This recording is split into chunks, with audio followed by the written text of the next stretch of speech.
How Lewis Hamilton got 2 penalties in the Russian Grand Prix. Hello, my name is Alex Does F1 Stuff, and welcome back to another sort of very impromptu random F1 episode. And today we are looking at just that. It is currently Sunday. If I just turn on my phone, it is 16:28. We've had the Grand Prix. It finished about 2 and a bit hours ago, and the biggest sort of thing that came out, as it was a pretty crap race, was that Hamilton received 2 penalties, 2 5-second penalties for practice starting infringements. So let's take a look at exactly what articles he broke. So under Event Notes version 2, document number 6 released by the FIA for the Russian Grand Prix as a whole.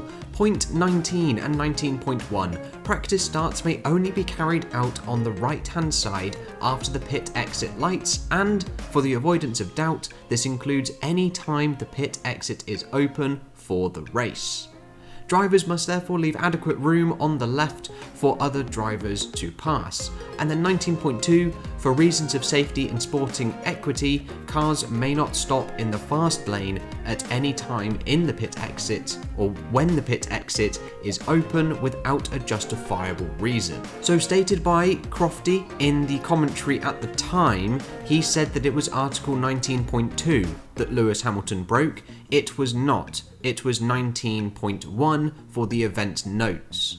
And the exact reason why he got the penalty was not for the breach of Article 19.1, it was for the breach of a slightly different article within the sporting regulations, which basically meant he ignored this one. He ignored the event notes, which is a regulation in itself. You cannot ignore the event notes. So with that small little bit of confusion out of the way, let's just pull up the pit lane sort of complex that the FIA produces. So the nice orange line is exactly where the pit lane is, and my big first arrow is roughly where Lewis Hamilton stopped. And then where Lewis Hamilton should have stopped and should have done his practice start, where everybody else did, was basically where this safety car is on the far right hand side before the pit exit lights. And you can see this is a pretty big disparity. There's a pretty big difference, but there is also a little bit of a reason for this difference, as we will get on into the radio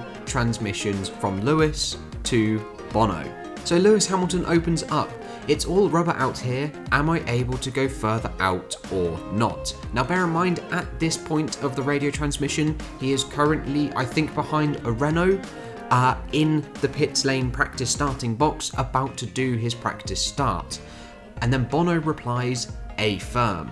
So Lewis proceeds to leave the pits and go to the end of the pit wall as a question, and Bono replies, "Yeah, copy, leave enough room for cars to pass," in compliance with Article 19.2 and other articles in the sporting regulations. So the whole reason for him leaving the pit lane as a whole was because the practice start box had far too much rubber on and would not have been a realistic sort of attempt or a realistic start as to what it would have been like on the grid. There is far too much rubber out there, and you would have had an unrealistic clutch bite point, an unrealistic starting, like everything. It would have just not been a decent practice start. Going out onto a slightly less rubbered area of the track would have been more ideal. So let's just pull up exactly where Lewis Hamilton stopped. So I've put some arrows up for 3 individual lines. Now line number 1, this big thick boy down in the bottom right. This is the pit exit line. This is the line that you do not cross when you are leaving the pit lane. And on Sochi, it's a pretty long one. You're not able to pass this. This is basically merges onto the track, and you're not allowed to cross this line for any reason, otherwise you will incur a penalty.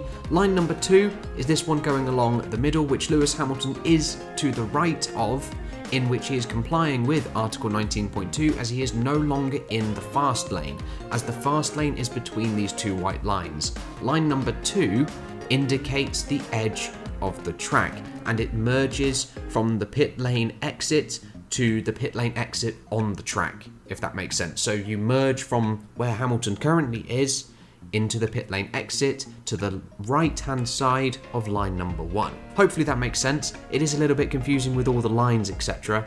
And then line number 3, this sort of thin one going along the bottom, this is safety car line number 2 and marshal post 1.4.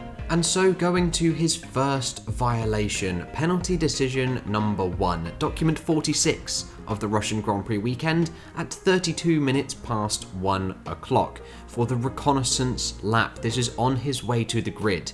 So, practice start violation, breach of the sporting code article 12.1.1, failure to follow the instructions contained in the event notes for the practice start, and article 36.1 of the sporting regulations. And that's what I was trying to say at the start. It wasn't a breach of the event notes, it was for the fact he ignored the event notes, which was a breach of the sporting code article 12.1.1, which again is a little bit confusing as there are far too many articles, far too many different things that judge everything, and you've got to know what you're reading in order to understand it all.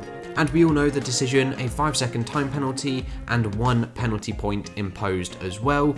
Stewards reviewed the video evidence. The driver performed the practice start near the end, but directly in the pit exit. Article 36.1 requires drivers to use constant throttle and constant speed in the pit exit, other than in the place of the designated practice starts in the event notes 19.1, which is defined as the place on the right hand side after the pit exit lights. And importantly to note, this was known to all competitors and used without exception. Competitors are therefore reminded that they have the right to appeal certain decisions of the stewards in accordance with Article 15 of the sporting regulations and disciplinary rules.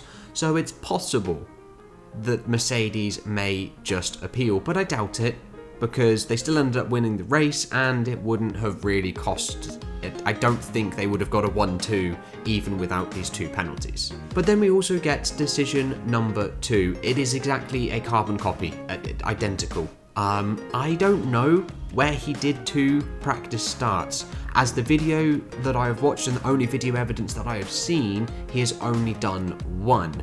So whether he did 1 practice start just after the practice start box, I'm not 100% sure, and then 1 all the way out to the pit exit, so he did 2. By receiving 2 penalties, he has definitely done 2, but I don't know where he has done 2. All in all, fair penalties, 10 points over the 12-month period, that's quite a lot. He's almost at a race ban, just 2 more points, and he's there. And the way that Hamilton's season is going, he may end up with that race ban, you never know. But I am a bit surprised that the FIA didn't make this a post-race thing and they actually implemented a race time penalty. I'd have thought they'd have at least contacted Mercedes first and let them listen to what they had to say. I'm surprised it went straight to this decision. Ultimately, I feel this decision was always going to come. It's just whether they wanted to do it during the race or as a post-race penalty. But with all of that out of the way, that's all I've got for you today, guys, and I hope you have enjoyed that hopefully decent-ish technical breakdown of why Hamilton received his 2 race penalties for the Russian Grand Prix. But that's all I've got for you today, guys. I hope you have enjoyed, and I will catch you in the next video with whatever and whenever I decide to make it. I'll see you guys then.